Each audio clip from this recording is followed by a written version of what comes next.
How to download Douyin Chinese app on iPhone. Let's get started. First, launch your app store. At the very top, you're gonna see the search box. Over there, type in the app name and then search for it. With that, app will appear.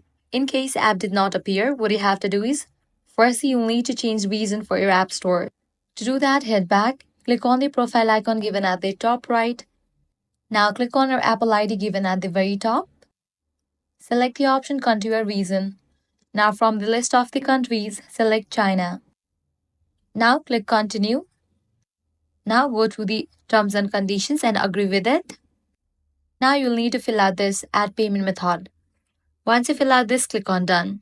With that, your new region will be updated on App Store. Once you do that, you can head back and search for the app Douyin. With that, app will appear and you can easily download it in your device. So that's a wrap for this video. This is how you can easily download Douyin Chinese app on your device. If this guide helped you out, don't forget to like, share, and subscribe. Thanks for watching.